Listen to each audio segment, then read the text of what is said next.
तो चलिए अब हम एक क्वेश्चन सॉल्व करते हैं। इस क्वेश्चन में हमें कंटिन्यूअस फ्रीक्वेंसी डिस्ट्रीब्यूशन का डेटा गिवन है और हमें गिवन डेटा के लिए कोफिशिएंट ऑफ वेरिएशन फाइंड करना है।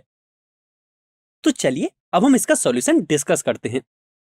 जैसा कि आप डेटा से देख सकते हो कि हमें कंटिन्यूअस फ्रीक्वेंसी डिस्ट्रीब्यूशन का डेटा गिवन है। यदि हम कोफिशिएंट ऑफ वेरिएशन के फॉर्मूले की बात करें तो वह होता है sigma upon x bar into 100।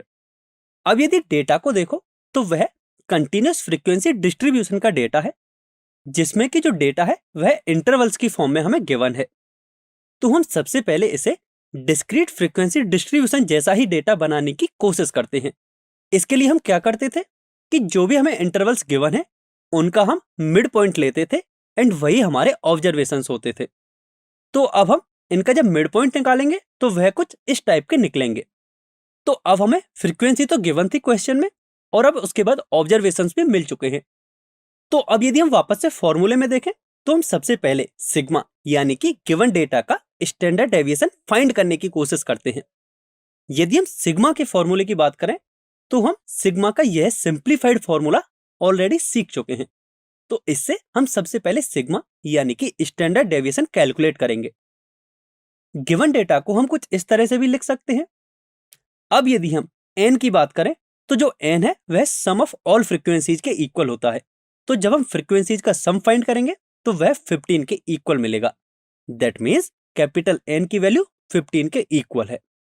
इसके बाद यदि हम स्टैंडर्ड डेविएशन के फॉर्मूले में देखें तो हमें summation fi into xi calculate करने की जरूरत है। इसके लिए हम सबसे पहले fi इंटू xi फाइंड करते हैं। सिंस हमें xi एंड fi दोनों ही पता है, जिससे कि fi इंटू xi कुछ इस तरह का हो जाएगा और जब हम इनका समेशन फाइंड करेंगे तो वह हमें 150 के इक्वल मिलेगा। अब यदि वापस से स्टैंडर्ड डेविएशन के फॉर्मूले में देखें तो हमें सबसे लास्ट में summation fi into xi square calculate करने की नीड है। तो इसके लिए सबसे पहले हम xi स्क्वायर कैलकुलेट करते हैं। सिंस हमें xi की ये वैल्यूज पता है, जिससे कि xi स्क्वायर कुछ इस टाइप का हो जाएगा।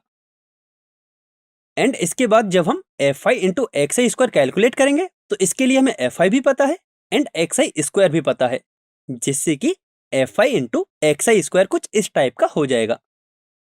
जब हम fi इंटू xi स्क्वायर का समेशन फाइंड करेंगे तो वह हमें 1852 के इक्वल मिलेगा। तो अब हमें जितनी भी वैल्यूज मिली हैं इन सभी वैल्यूज को जब फॉर्मूले में पुट करेंगे तो स्टैंडर्ड डेविएशन कुछ इस टाइप का होगा, जिसे सॉल्व करने पर गिवन डेटा का स्टैंडर्ड डेविएशन आएगा 4.84। तो अब हमें स्टैंडर्ड डेविएशन तो मिल चुका है 4.84।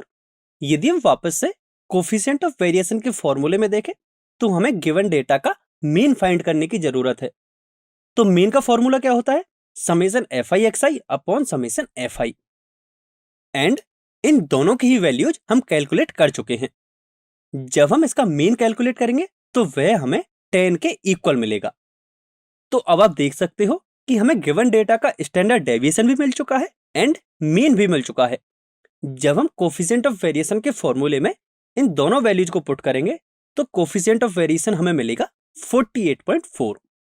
आई होप आप सभी को यह अच्छी तरह से समझ में आ गया होगा कि हम कोफिशिएंट ऑफ वेरिएशन कैसे कैलकुलेट करते हैं।